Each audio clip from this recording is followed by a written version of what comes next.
আজ বসলাম সবজি নিয়ে। খুব সহজেই একটা পাঁচ তরকারি বানাবো। তাই এখানে লম্বা লম্বা করে কেটে নিয়েছি ঝিঙে, পটল, লাফা, কুমড়ো, আর এখানে নিয়েছি ডাঁটা। এখানে আমি লাল গাছ ডাঁটা নিয়েছি, আর নিয়েছি আলু, আর এখানে নিয়েছি একটা বেগুন। ডাঁটাটা আপনারা লাল ডাঁটা না পেলে অন্য ডাঁটা দিয়েও করতে পারেন, তবে লাল ডাঁটা দিয়ে খেতে বেশি ভালো লাগে। আর এখানে আমার লাগবে 1.5 ইঞ্চি মতো আদা। আপনারা যেমন করবেন সেই অনুযায়ী দেবেন। আর এখানে নিয়েছি ভাজা বাদাম, আর নিয়েছি সাথে কয়েকটা কাঁচা লঙ্কা।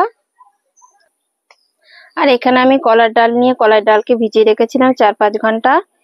এই কলার ডালটাকে আমি ভালো করে পেস্ট করে বড়া করে নেব, আর সেই বড়া দিয়ে আমি পাঁচ তরকারিটা বানাবো। আপনারা দোকানের বড়ি দিয়েও করতে পারেন, তবে বাড়িতে বানিয়ে নিলে খুবই ভালো হয়। আমি ডালটাকে প্রথমে একটা মিক্সার বোলে নিয়ে ভালো করে পেস্ট করে নেব।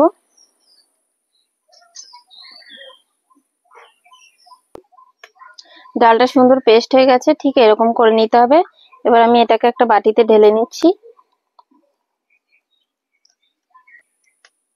আপনারা ডালটাকে এভাবে পেস্ট করে ছোট ছোট বড়ির আকারে করে নিয়ে রোদে দিলে শুকিয়ে গেলে বড়ি তৈরি হয়ে যাবে, সেটা ঘরে রেখে দিতে পারেন। আমার বড়ি বানানো নেই, তাই আমি এটাকে ছোট ছোট করে বড়া বানিয়ে সবজিতে দেব। ডালের মধ্যে দিয়ে দিচ্ছি সামান্য স্বাদ মতো লবণ, আর দেব খুব সামান্য হলুদ,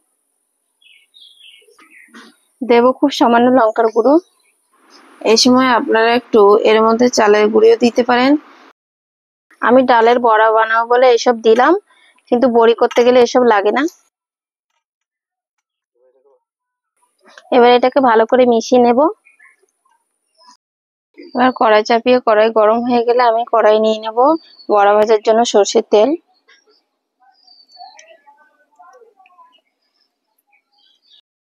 তেল গরম হয়ে গেছে, এবার আমি ছোট ছোট করে বড়াগুলো ভেজে নেব।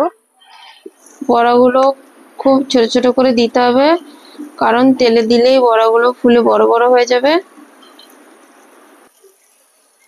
এইভাবে একবার বড়া বানিয়ে তরকারিতে দিয়ে খেলে দোকানের কেনা বড়ি আর খেতে ইচ্ছে করবে না। খুব সহজেই এই খাঁটি কলার ডালের বড়ি দিয়ে পাঁচ তরকারি বানিয়ে নেওয়া যায়। আর এই বড়াটা শুধু খেতেও ভালো লাগে।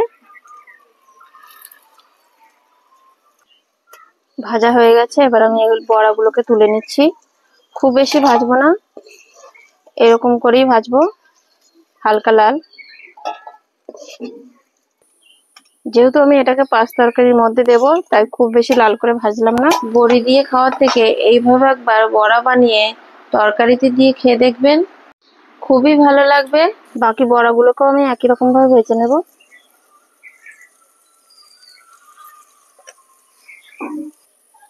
এই সময় উনুনের আঁচটা অবশ্যই মিডিয়ামে রাখতে হবে।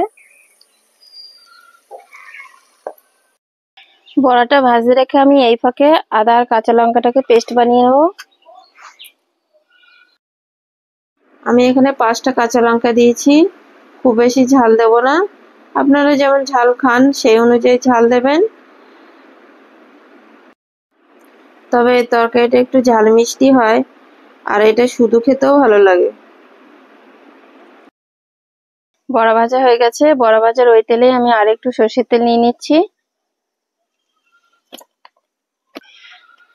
তেল গরম হয়ে গেলে আমি কেটে রাখা সবজিগুলোকে আলাদা আলাদা করে হালকা ভেজে নেব।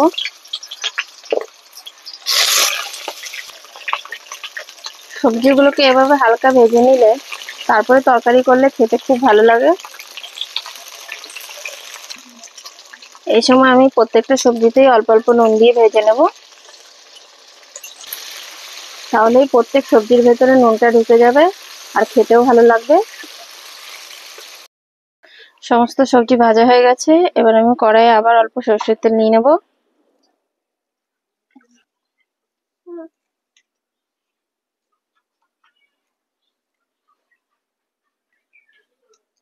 তেল গরম হয়ে গেলে এবার দিয়ে দেবো 2টো তেজপাতা, 2টো শুকনো লঙ্কা, আর পরিমাণ মতো 5 ফোড়ন।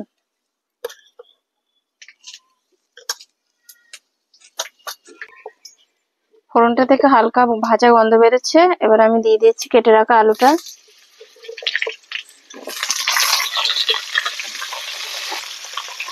আর দিয়ে দিচ্ছি সামান্য লবণ। লবণ দিয়ে আমি আলুটাকে 4-5 মিনিট ভাজবো।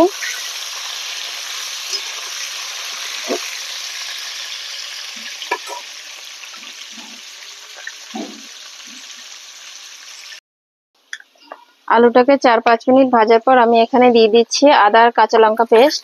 তারপরে সবজিটা দিলে সবজিগুলো গোটা গোটাও থাকে, ভেঙে যায় না, আর খেতেও খুব ভালো লাগে।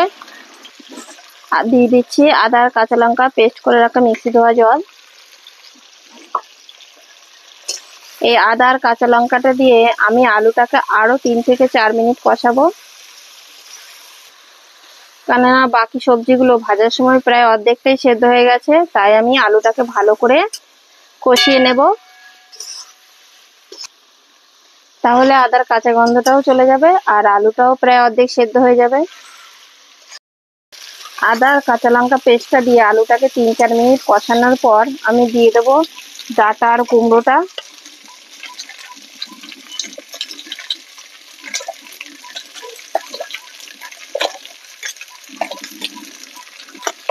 সব সবজিগুলো আমি একসাথে দিচ্ছি না, ডাঁটা আর কুমড়োটাকে 3-4 মিনিট ভাজার পর আমি বাকি সবজিগুলো দেব। ডাঁটা আর কুমড়োটা দিয়ে কষানোর সময় আমি দিয়ে দিচ্ছি ভেজে রাখা বাদাম।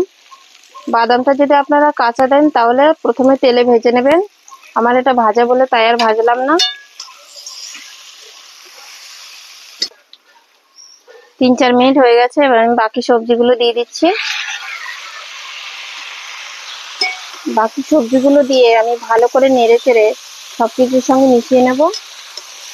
সুস্বাদু নিরামিষ এই পাঁচ তরকারিটা কোনো পুজো বা অনুষ্ঠানে অল্প সময়ে খুব সহজেই বানিয়ে নিতে পারেন খিচুড়ির সঙ্গে খাওয়ানোর জন্য। এবার দিয়ে দিচ্ছি আমি পরিমাণ মতো লবণ। লবণটা খুব বেশি দেব না, কারণ আমি ভাজার সময় হালকা লবণ দিয়ে সবজিগুলোকে আমি ভেজেছি। এবার দিয়ে দিচ্ছি 1 টেবিল চামচ হলুদ।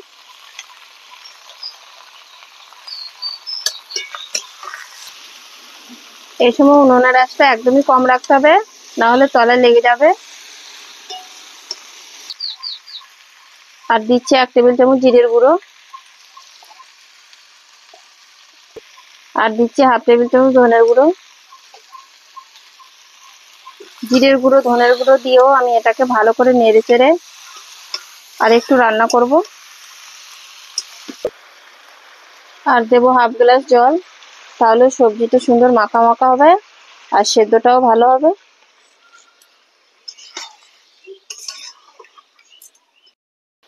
এবার ভেজে রাখা ডালের বড়াটা দিয়ে দিচ্ছি। ডালের বড়াটা দিয়ে আমি ভালো করে নেড়ে চেড়ে আরো 2 থেকে 3 মিনিট রান্না করব। আর সবশেষে দিয়ে দিচ্ছি বড় চামচের 1 চামচ সবজি মশলা। আপনারা ঘরের তৈরি ভাজা মশলা দিতে পারেন, তাও খেতে ভালো লাগবে। এবার আমি এই সবকিছু দিয়ে ভালো করে নেড়েচেড়ে রান্না করব যতক্ষণ না সবজিটা সম্পূর্ণ সেদ্ধ হচ্ছে। এই সময় উনুনের আঁচটা একটু কম রেখে ঢেকেও দিতে পারেন, তাহলে তাড়াতাড়ি সেদ্ধ হয়ে যাবে। এই সময় আমি লবণটা একটু চেক করে নেব।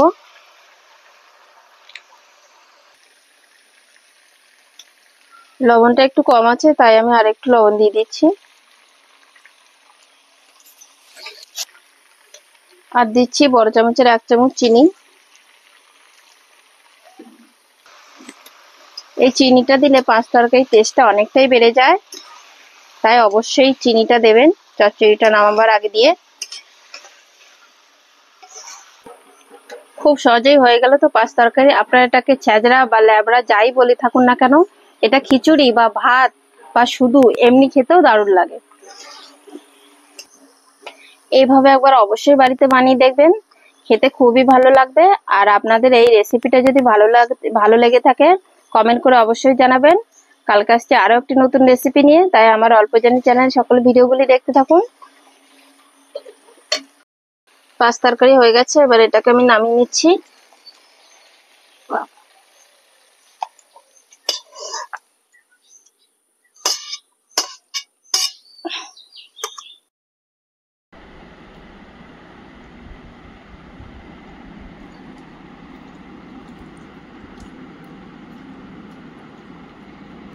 আর খেয়ে দেখবেন, বলবে মাঝে মাঝেই আপনাকে এইভাবে একবার পাঁচ তরকারি বানিয়ে দিতে।